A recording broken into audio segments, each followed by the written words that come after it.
en expliquant un peu, bien que vous avez reçu tous un mail qui essaie d'expliquer l'inexplicable, ben, en termes très simples, je vais vous dire ce qui se passe. Alors, Toerco, c'est un projet pour externaliser la gestion des tours, la gestion des sites BTS et autres. Actuellement, cela se fait avec des sous-traitants sénégalais. Ils sont nombreux. Il y a des dizaines d'entreprises sénégalaises qui travaillent dans ce secteur, qui emploient beaucoup de jeunes dans ce secteur, qui emploient beaucoup d'experts dans ce secteur. Et ils travaillent en collaboration avec des Sonateliens. Alors, Toerco dit aujourd'hui, tout ce beau monde-là, il nous fatigue. On va prendre un grand mastodonte français, ok, qui va venir, et toute cette activité-là, on le lui reverse. Ok? Donc ça veut dire, s'il n'y a pas d'impact RH Sonatel, il y a d'énormes impacts RH sénégalais. Et si on est encore patriote, tel qu'on l'a toujours été, cette question doit nous interpeller.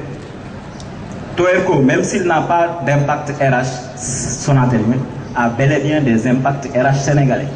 Et pourquoi Sonatel doit confier cette activité à un tiers?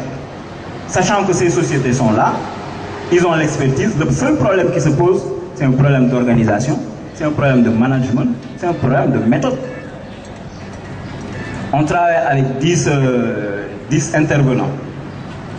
On a juste un problème d'organisation pour savoir qui doit intervenir quand. Après avoir intervenu, qu'est-ce qu'il doit produire comme livrable. Qu'est-ce qui nous garantit que tel site est surveillé, etc. C'est un problème d'organisation et de matériel. Mais ce n'est pas un problème d'expertise. Alors, pourquoi Sonatel va prendre quelqu'un d'autre pour venir faire cette coordination? Sonatel peut créer une direction, un service, un département qui se chargera de la coordination de ces différents intervenants sur nos sites. Faire de telle sorte que cette coordination nous permettra même demain, Sonatel, de commercialiser ces sites aux autres opérateurs. Pourquoi le proposer à quelqu'un d'autre? D'autant plus qu'on a les experts nécessaires pour le faire. En théorie, c'est le plus simple. C'est ça, mais bon, ça a quand même des impacts et c'est des opportunités que Sonatel lui-même peut saisir. D'autant plus que mes collègues de DOI le savent. Il y avait déjà un projet dans ce sens, le projet Site Sharing, qui permettait à Sonatel de sous-louer ces sites. Il suffit juste de réorganiser cette affaire-là, de bien le mettre en place pour pouvoir faire typiquement ce que nous propose IHS avec des coûts exorbitants, avec des pertes d'emploi et tout. Alors, sur l'autre projet, Geno. Alors, Geno, c'est quoi? Aujourd'hui, le réseau a été construit, le réseau sénégalais, autant sur le fixe, mobile, internet, tout ce que vous voulez. Et on a les experts qui sont là, ici à la Médina, au Technopole, à Gandoul, un peu partout, hein, dans les régions, qui gèrent, qui font le design, qui font la conception, qui exploitent, qui maintiennent ce réseau. Alors aujourd'hui, on nous dit, c'est une tendance lourde, hein. Tous les opérateurs dans le monde, je ne sais pas dans le monde, c'est dans les pays africains, les petits opérateurs, ils confient l'exploitation de leur réseau aux équipementiers.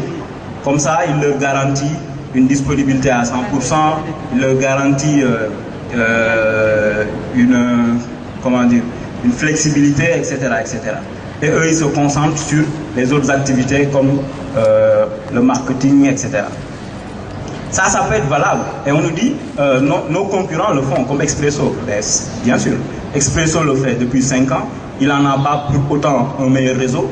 Il n'en a pas pour autant de meilleurs résultats. Il n'en a pas pour autant une qualité réseau irréprochable. C'est ce que ARTP a confirmé.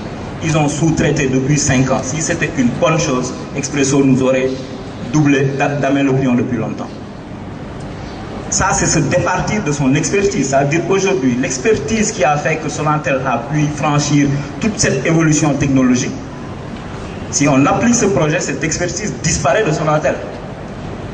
Il va rester à Sonatel que la partie commerciale, encore que je vais y revenir. La conception des produits ne sera plus du ressort de Sonatel. Est-ce qu'on peut accepter aujourd'hui que le Sénégal perde cette expertise. Tout en sachant que la sous-traitance a des revers que tout le monde connaît, c'est la dépendance qu'on a vis-à-vis du sous-traitant. On peut commencer par un contrat où tout est bien stipulé, mais rien ne garantit que d'ici 10 ans, ces termes du contrat seront maintenus et respectés. Pourquoi? Parce que notre dépendance vis-à-vis du sous-traitant fera que du jour au lendemain, pour des problématiques de tendance lourde ou de je sais quoi, il peut changer le contrat et on sera obligé de suivre, sinon ce sera l'arrêt de notre activité.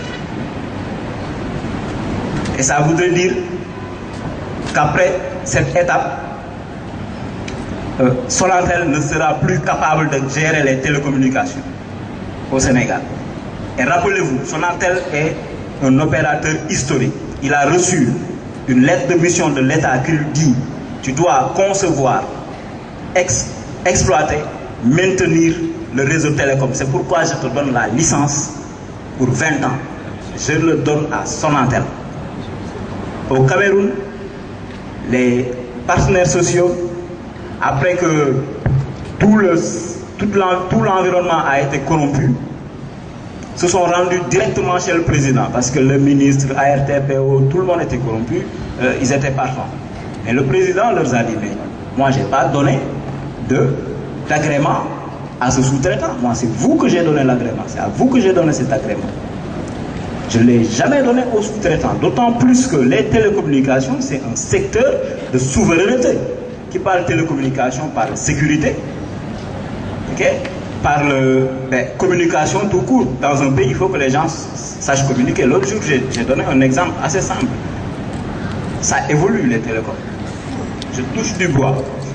Mais si jamais il y avait un problème dans ce secteur, qu'est-ce qui va se passer? Si jamais il y avait un problème, comme au niveau de l'énergie, Expresso, il remballe ses bagages, il vend son actif, il se tire. Tigo fera la même chose. Mais est-ce que Sonatel a la possibilité de faire ça? Non. Sonatel garantit la souveraineté de l'État sur les télécoms. Même si l'État devrait injecter de l'argent à perte comme il le fait au niveau de Sénélec, ce sera la même chose pour Sonatel. Peut-être qu'on va renvoyer certains pour réduire les charges et tout, mais l'activité devra continuer. Et avec qui?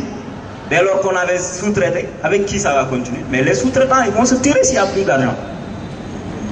Donc réfléchissez.